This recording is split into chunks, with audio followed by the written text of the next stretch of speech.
accountability, and shared hope, we are able to see ourselves more clearly as a region.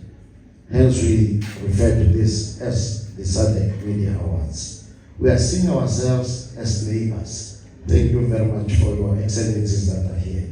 And also as partners in progress. Our vision, your excellencies, is that we want to have a session where, as SADC countries, 16 countries, we are to have one particular function where we honor the good work that is done within the SADC region. And we thought we need to create that platform so that we tell our own stories. And thank you very much for your continuous support of that work. So these narratives shape the way our citizens understand their world and their place within it. They challenge us, they empower us, and they knit together the fabric of a more unified Southern Africa. Allow me to also extend my deepest gratitude to the dedicated adjudicating committee who undertook the difficult task of evaluating submissions from across our region. The NAC that is here, they're doing that for free as a contribution to the nation. We approached the gcis to say we are supposed to do the adjudication. However, we want to be as free, as transparent as possible.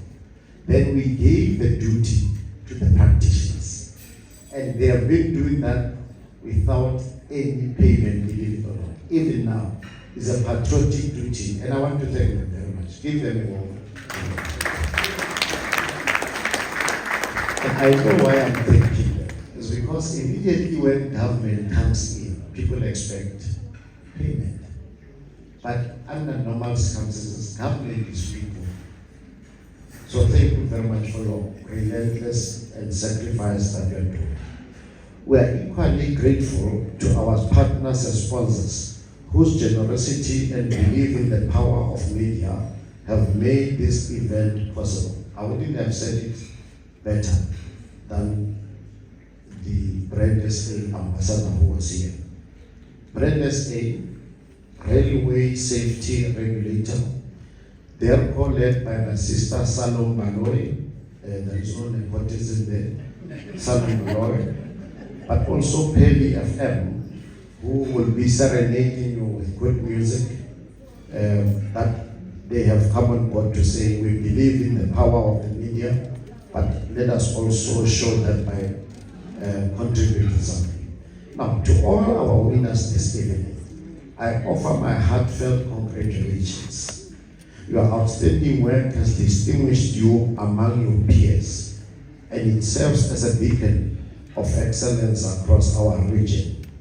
The stories you have produced, whether investigative pieces, features, photographs, or broadcast work, remind us that journalism is not merely a profession, it is a public service. It is a calling, and each of you has answered that calling with distinction. Thank you very much. When all of us who were behind our screens and radios, listening to what is happening in G20, these were the guys who were right on the floor, giving us stories. If you look at the winner, overall winner, not all of the winners, the adjudication team gave us what they thought are good entries that we should submit into the 16 SADC countries for competition. And out of that, we were able to get a winner. And in South Africa, as you know, we don't control the media. We give them that space. So from Paula Kaja's piece on radio to find expression in the whole of the SADC region, it's an outstanding piece. I know most of you know Paula Kaja when he was still with ENC. Are you still with ENC? The only thing that I'm missing is that he used to have dreads. I don't know what happened with his dreads. And he used to be quite incisive in his journalism, and we thank you very much for that. But maybe let me say to every journalist who entered the competition, I extend my sincere appreciation. Your willingness to share your perspectives, your determination to uncover truth, and your passion for elevating African narratives, particularly during this historic moment when the G20 was hosted on African soil, are deeply commendable. I want to repeat that, deeply commendable. The other day, Reuters read a story about South Africa, very, very wrong. And I asked them, we want to rectify the story. They were telling the story from Europe, whereas that story was supposed to be told by a South African-based journalist. So that's why I say the mere fact that we are telling our stories as a region is commendable, and we want to thank you very much for that.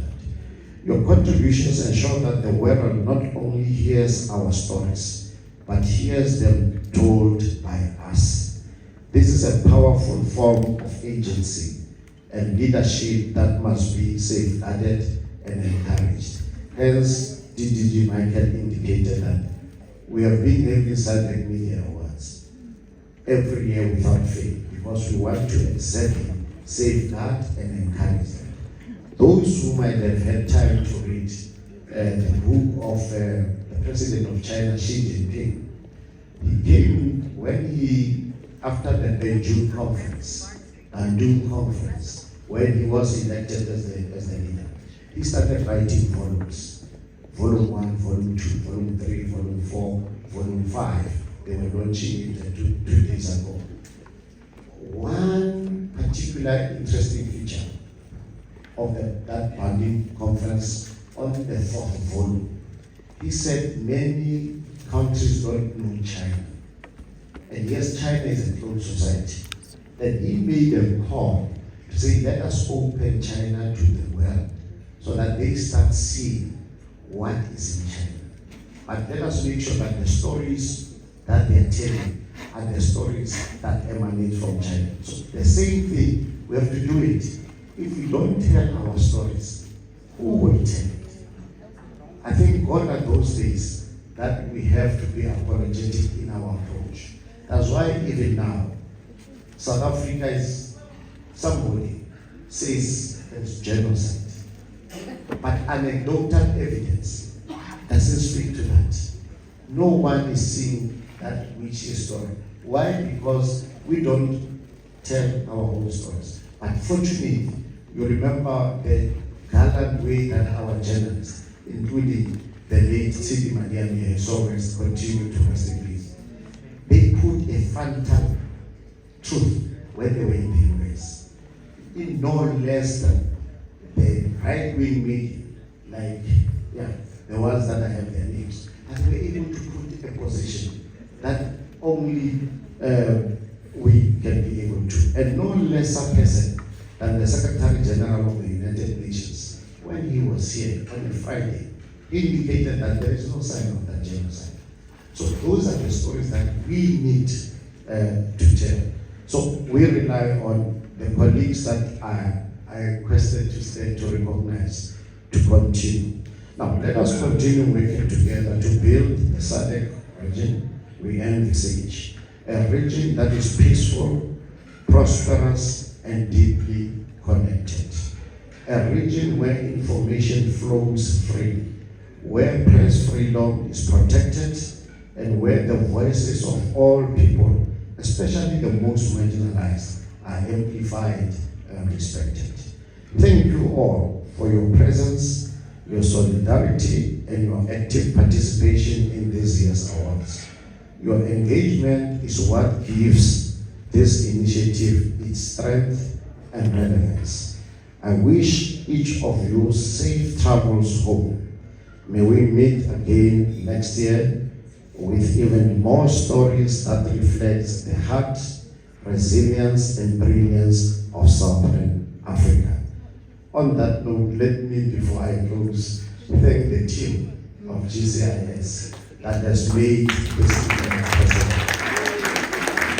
I want to also say thank you very much for the DP's office, I think I saw Stephen on the GP's office that is here. Thank you very much.